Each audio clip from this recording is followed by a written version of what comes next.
আজকে অভিষেক বন্দ্যোপাধ্যায় কোচবিহারে জনসভা করলেন, আর সেই জনসভা থেকে চ্যালেঞ্জ ছুড়লেন কোচবিহারে বিজেপিকে ৯-০ করার।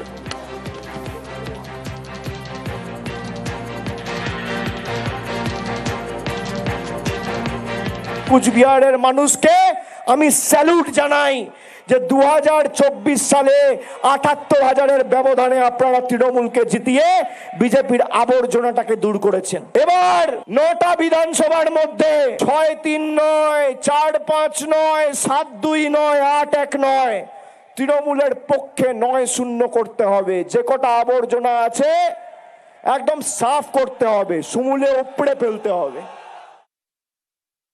২১-এ বুথের ভেতরে বাহিনী দেওয়ার পরেও, বুথের বাইরে বা বাহিনী দেওয়ার পরেও কোনো লাভ হয়নি, তাই বুথের ভেতরে এবার বাহিনী চায় বিজেপি নেতৃত্ব। আজকে শ্রমিক ভট্টাচার্য জনস্বার্থ মামলা দায়ের করলেন।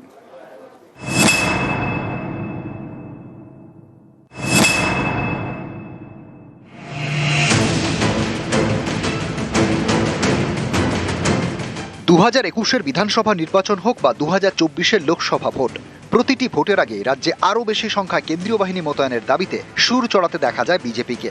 ২৬-এর ভোটের আগে তো একেবারে আদালতেই চলে গেলেন রাজ্য বিজেপির সভাপতি শ্রমিক ভট্টাচার্য। তার আবেদন, পশ্চিমবঙ্গে যে ৮৩,০০০ বুথ রয়েছে তার প্রতিটির ১০০% নিরাপত্তা সুনিশ্চিত করতে হবে। ভোটের আগে বুথগুলি নিরাপত্তা নিয়ে সমীক্ষা করতে হবে, সেই সমীক্ষার রিপোর্ট খতিয়ে দেখে নিরাপত্তার ব্যবস্থা করতে হবে। শ্রমিকের দাবি, এতদিন বুথ নিয়ে সমীক্ষা করত ম্যাকিনটোশ বার্ন, চুক্তির মেয়াদ শেষ হওয়ায় ৬ মাস ধরে তাদের সেই কাজ বন্ধ। অন্য কোনো সংস্থাকে রাজ্য সরকার সমীক্ষার দায়িত্ব দেয়নি। যেহেতু ভোট ঘোষণা হয়নি তাই বুথ নিয়ে মাথা ঘামানোর এখতিয়ার নেই নির্বাচন কমিশনের। এ বিষয়ে হস্তক্ষেপ করুক কলকাতা হাইকোর্ট, অন্য কোনো সংস্থাকে সমীক্ষার দায়িত্ব দিক। নির্বাচনকে অবাধ এবং শান্তিপূর্ণ করতে গেলে শুধুমাত্র ওই ভোটার লিস্টের এসআইআর করলে চলবে না, বুথকে সুরক্ষিত রাখতে হবে, নজরদারি বাড়াতে হবে। সম্পূর্ণ তাদের নজরদারিতে নিশ্চিত নিরাপত্তার মধ্যে মানুষ ভয়মুক্ত হয়ে যাতে নিজের ভোটাধিকার প্রয়োগ করতে পারেন সেটা দেখবার দায়িত্ব নির্বাচন কমিশনের। প্রতিবার ভোট এলেই কেন্দ্রীয় বাহিনীর মোতায়েনের রব ওঠে। কখনো দাবি ওঠে ভোটের সময় আরো বেশি বাহিনী চাই, কখনো আবার দাবি ওঠে ভোটের আগেই বাহিনী চাই। পশ্চিমবঙ্গে ২০২১-এর বিধানসভা ভোটে ১১০০ কোম্পানির বেশি কেন্দ্রীয় বাহিনী মোতায়েন করা হয়, সংখ্যায় ১ লক্ষেরও বেশি।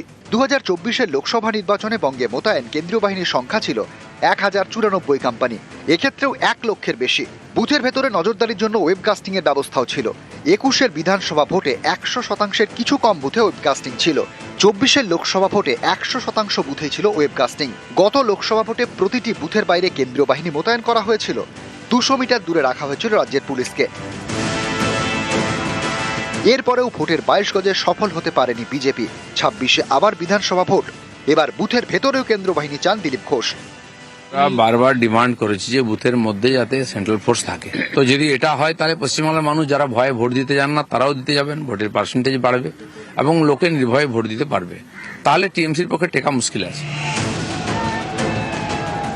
কেউ বলছেন বুথের ভিতর কেন্দ্রীয় বাহিনী চাই, কেউ বলছেন এখনই বাহিনী নিয়োগ করা হোক।